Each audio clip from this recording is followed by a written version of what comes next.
What?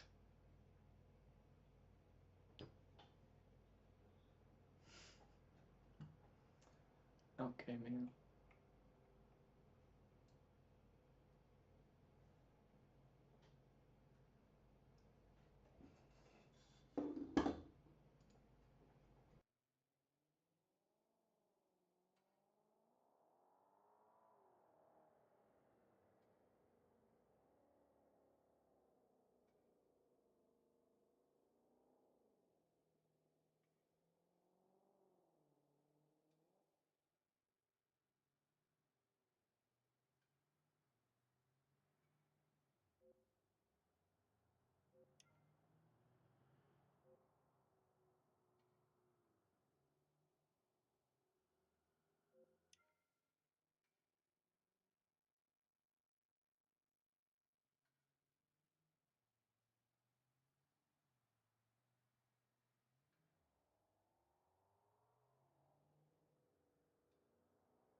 Especially since no one had the slightest idea what this was all about.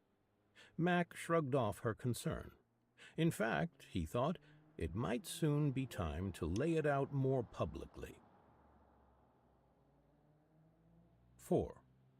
The Mystery of Anomalous Experience.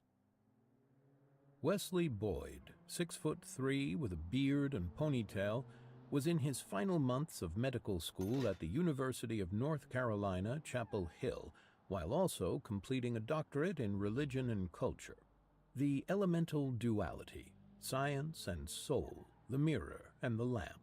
Now, at the end of 1991, with Boyd considering a residency in psychiatry, his professor at UNC, Jeffrey Anderson, had a strong recommendation: the Cambridge Hospital, run by Harvard Medical School.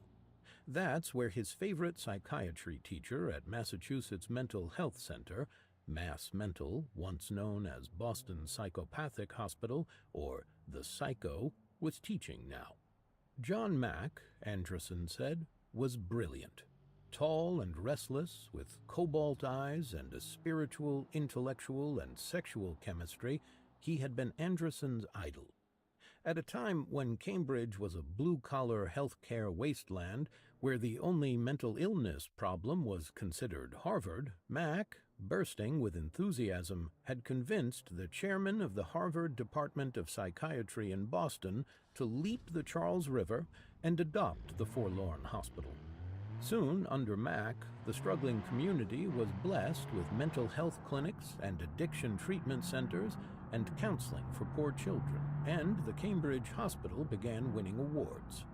Mack continued his ascent through the Harvard firmament while toiling a dozen years in England and the Middle East on a groundbreaking psychological biography of T.E. Lawrence. Even he was surprised when it won a 1977 Pulitzer Prize. Now, he said, They'll expect me to keep it up. But he did, churning out more books and scholarly articles, anointing himself an ambassador of peace to the embattled Israelis and Palestinians, and championing a physicians' movement against nuclear weapons, all the while growing in stature in American psychiatry. Boyd applied to Cambridge, but was told he was too late. There were no interview slots left. He informed Anderson, who said not to worry, he'd call his friend Leston Havens. Havens and Mack had shared the same psychiatry teacher, the legendary Elvin Semrod, who liked to tell new residency students that they would no longer be able to rely heavily on instruments and tests. The principal tools for understanding their patients would be themselves. The next day, Boyd got a call from Cambridge. He could come for an interview whenever he liked. He picked a day when his wife, Theonia, who was also a physician, would be interviewing for a fellowship at Boston's Children's Hospital. 2 weeks before Christmas in 1991, Boyd and Theonia drove up from Chapel Hill to check out the residency possibilities at Cambridge for the middle of the following year. Snow was lashing Boston. TV monitors were flashing images from Moscow, where Mikhail Gorbachev's teetering Soviet empire was suffering the abrupt defection of breakaway republics. Boyd was rushing to appointments in the hospital when a tacked-up leaflet of an upcoming lecture had him halt, squinting through his spectacles. He read it several times with mounting amazement. Department of Psychiatry, Harvard Medical School, the Cambridge Hospital. Grand Rounds. Wednesday, December 18, 1991, 12:30 to 2 p.m., mocked auditorium. The Mystery of Anomalous Experience, John E. Mack, M.D.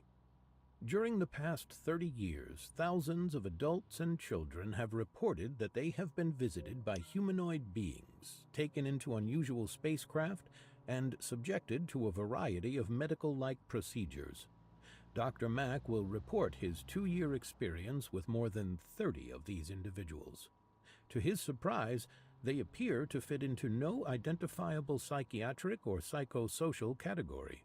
He will discuss the clinical, scientific, and philosophical implications of the abduction phenomenon. The presentation will include slides shown by pioneer abduction researcher Bud Hopkins of accompanying physical manifestations and a statement by an abductee who will be available to respond to questions from the audience. The synchronicity of it. John Mack had drawn Boyd to Harvard, and here, on the very date of Boyd's arrival, Mack was delivering an astonishing talk. Residents were expected to attend grand rounds, lectures held twice a month for the hospital community and visitors, but Boyd didn't need convincing. For a 28-year-old medical student pulled between science and faith, any hospital that would host an eminent psychiatrist's talk on aliens was the place to be. Plus, he already knew UFOs existed. He had seen one. 5.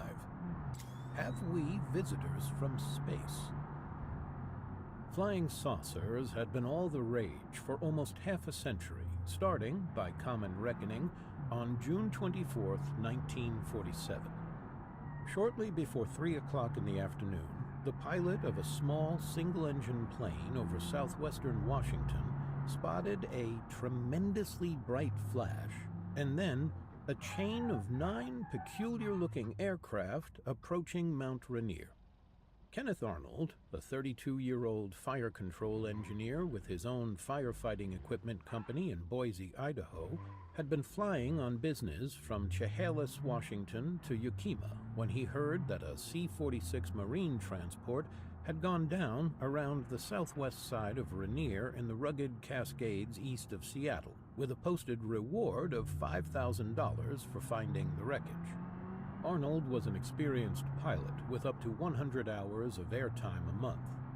He had taken his first flying lessons as a boy in Minot, North Dakota. He earned his license in 1943, and the following year he bought his own plane. He replaced that plane in January 1946 with a new 3-seater Call Air, which was designed for high-altitude takeoffs and rough field use, including landing in cow pastures, something he had done, by his count, exactly 823 times. On the afternoon of June 24th, as he was detouring to search for the crashed aircraft, Arnold climbed to 9,500 feet and spent an hour circling over the corrugated ridges and canyons.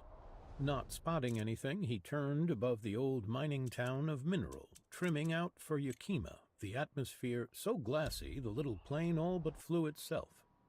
The sky and air was as clear as crystal, he recalled. He saw a Douglas DC-4 four-engine airliner about 15 miles away, and then a sudden flash. Fearing a possible collision, he spun around looking for the source, but saw nothing. And then, to the left, the 9 objects, a formation of 4 and then 5 others, speeding south from the direction of Mount Baker toward Mount Rainier. According to the report he later gave to the U.S. Army Air Force, Arnold assumed they were jets, but he couldn't find their tails. He watched them flip and flash in the sun, swerving in and out of the high peaks, and as the last craft passed the snowy crest of Mount Adams, he calculated it had flown about 1,700 miles an hour, almost 3 times the existing world speed record, which Arnold dismissed as impossible. He guessed they had formed a chain about 5 miles long and had been under view for about 2.5 minutes. Arnold had an eerie feeling, but he continued his fruitless search for the C-46 wreckage before continuing on to Yakima, where his sighting was attributed to guided missiles. He flew on to Pendleton, Oregon, where word of his strange observation had spread, and a local told him he had just spotted similar mystery missiles in nearby Ukiah. Arnold gave an interview to Pendleton's East Oregonian, in which he likened the object's movements to a flat rock bouncing up and down as it skipped across water. Reporter Bill Beckett put a short story on the AP Wire memorializing Arnold's account of 9 bright saucer-like objects flying at incredible speed. Headline writers later created the indelible shorthand of flying saucers.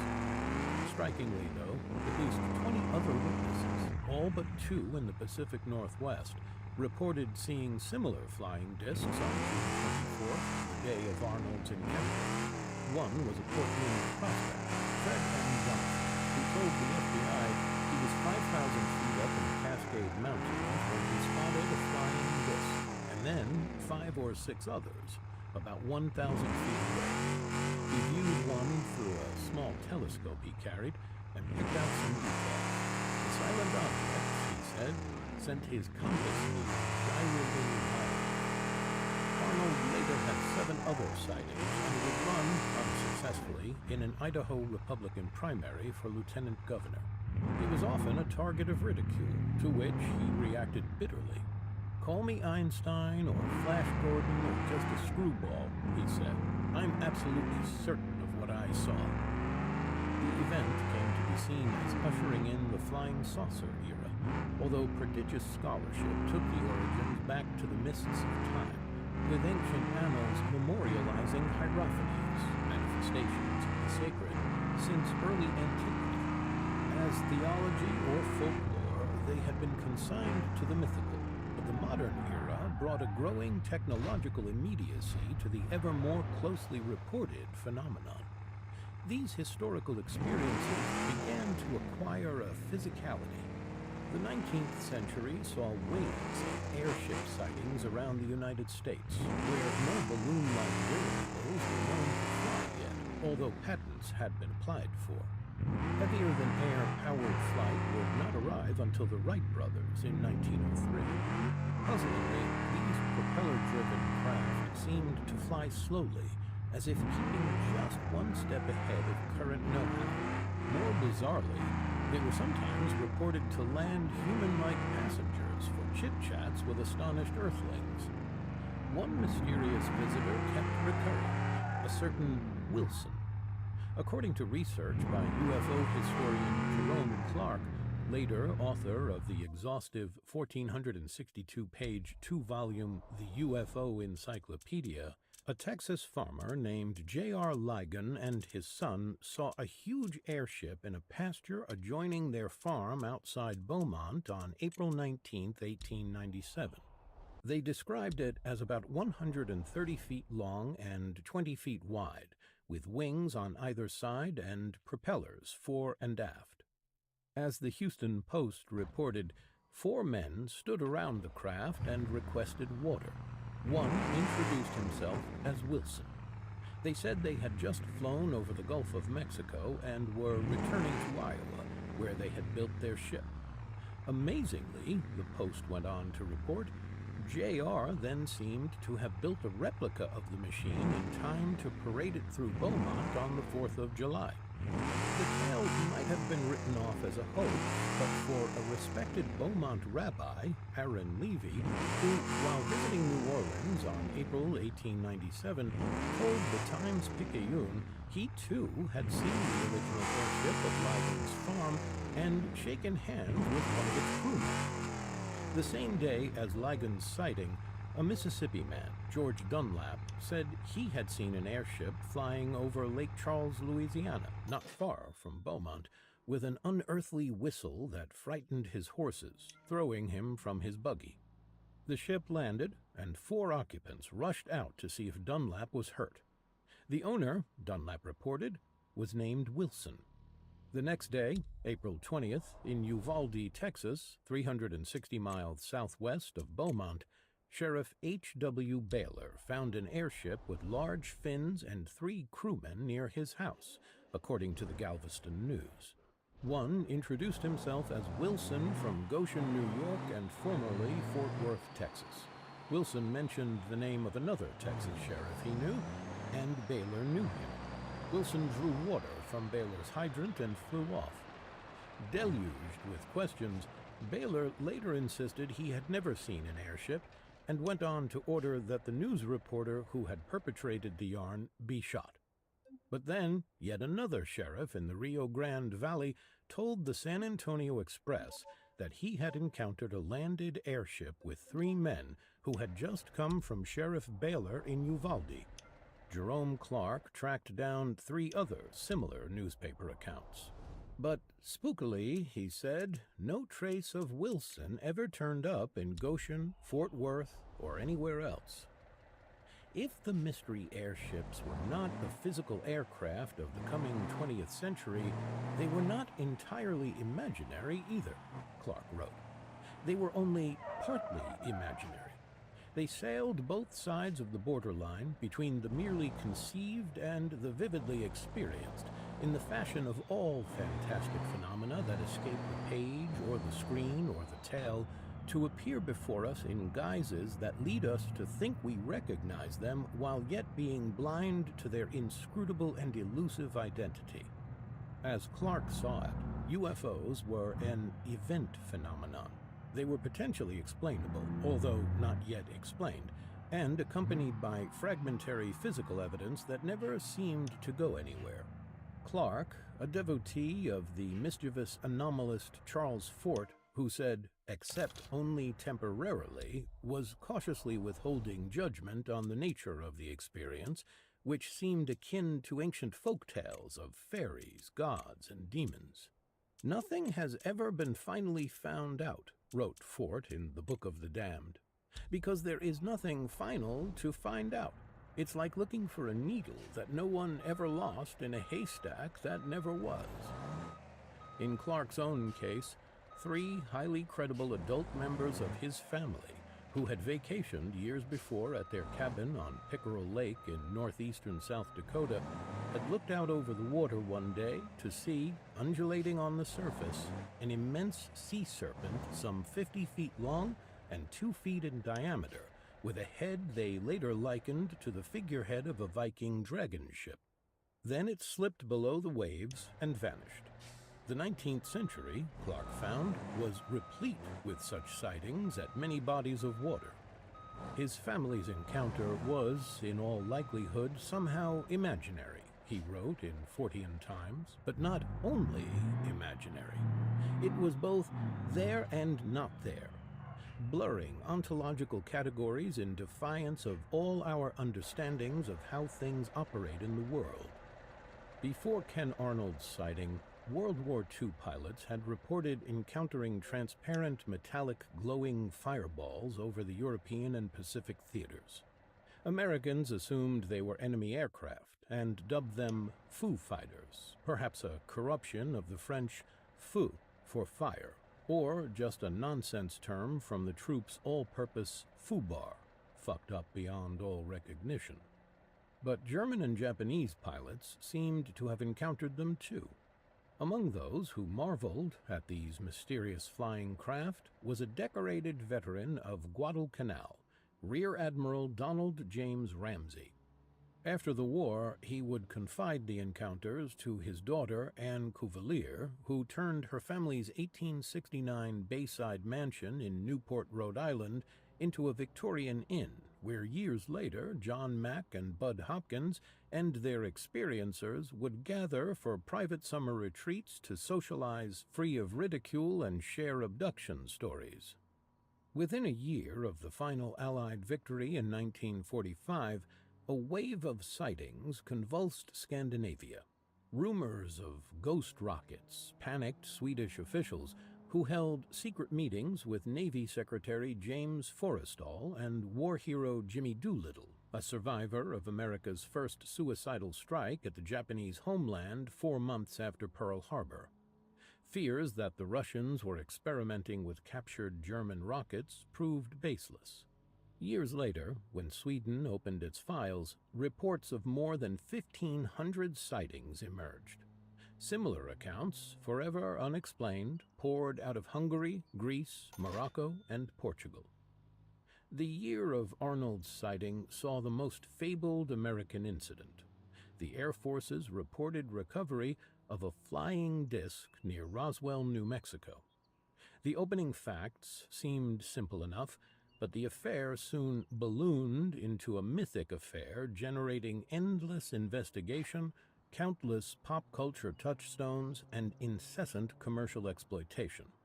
It began with a press release issued on July 8, 1947, by the Public Information Officer of Roswell Army Airfield, Lieutenant Walter Haut, at the direction of the base commander, Colonel William H. Blanchard, later the 4-star Vice Chief of Staff of the Air Force.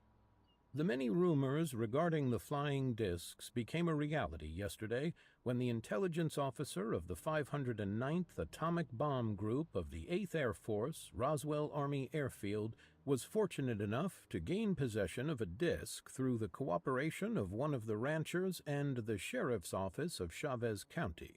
The flying object landed on a ranch near Roswell sometime last week. Not having phone facilities, the rancher stored the disc until such time as he was able to contact the sheriff's office, who in turn notified Jesse A. Marcel of the 509th Bomb Group Intelligence Office. Action was immediately taken, and the disc was picked up at the rancher's home. It was inspected at the Roswell Army Airfield and subsequently loaned by Major Jesse Marcel to higher headquarters. The Roswell Daily Record immortalized the event the same day with the banner headline, "RAAF Captures Flying Saucer on Ranch in Roswell Region," and a surprisingly superficial page 1 story notable mainly for its eyewitness account. A local man, Dan Wilmot, told the paper he and his wife were sitting on their porch the previous Wednesday night when a large glowing object zoomed out of the sky, sending them running into the yard for a look.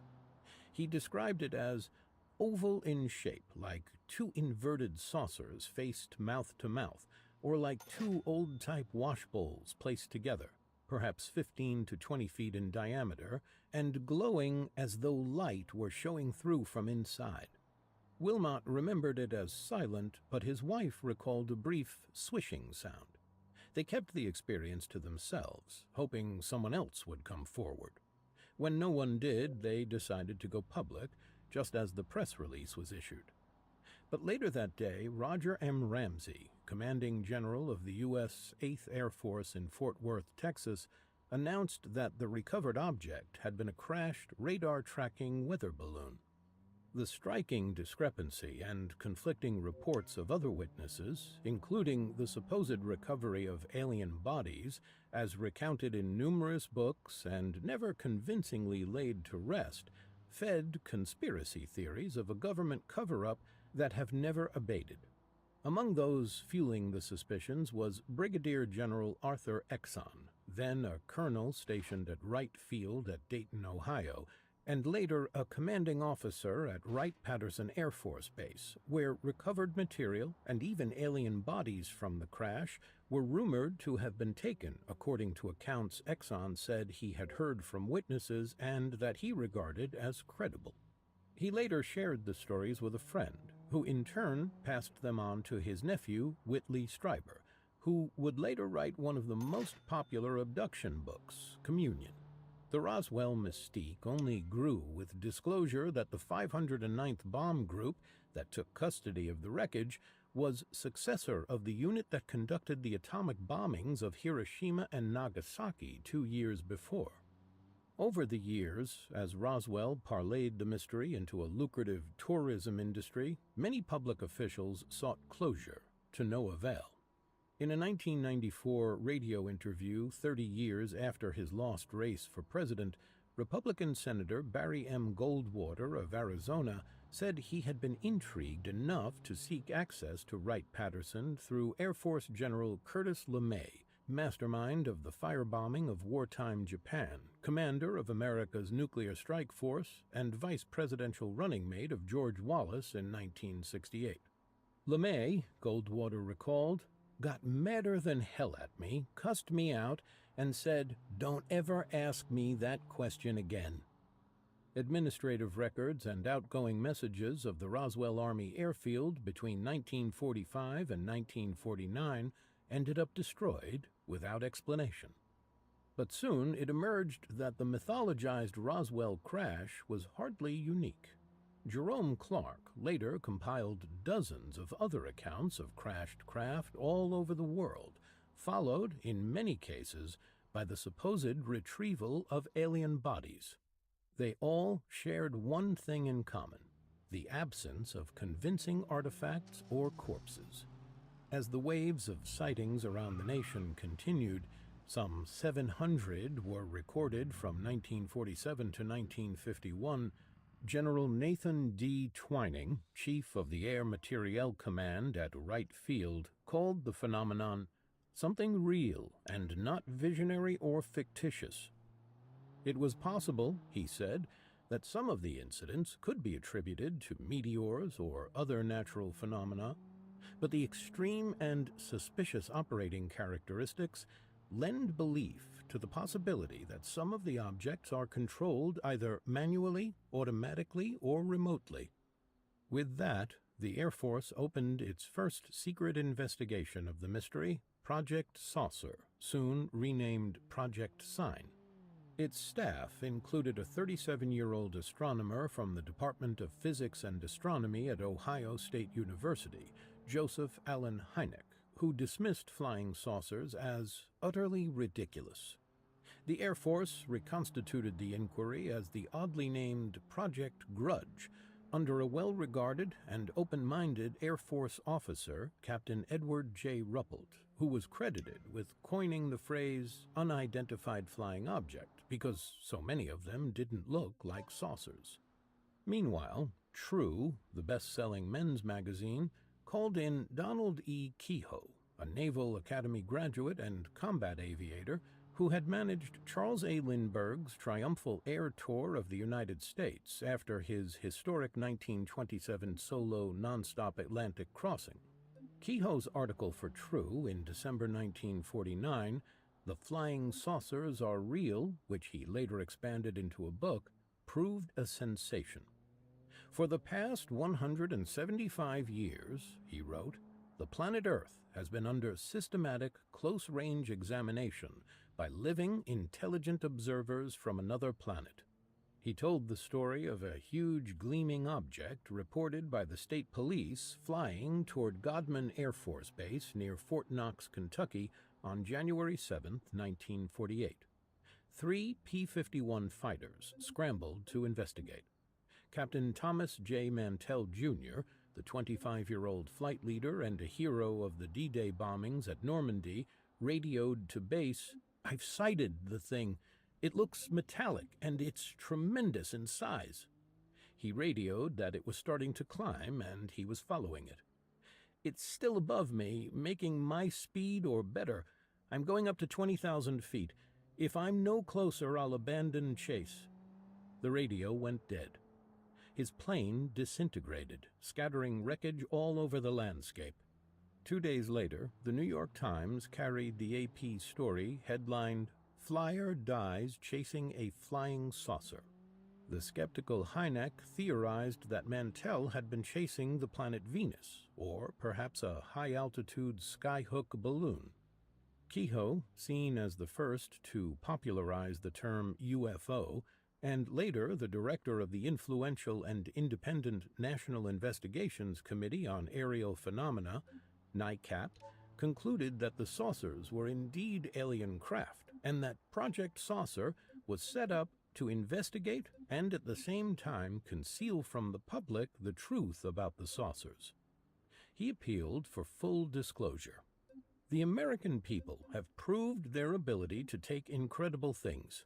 We have survived the stunning impact of the atomic age. We should be able to take the interplanetary age when it comes without hysteria."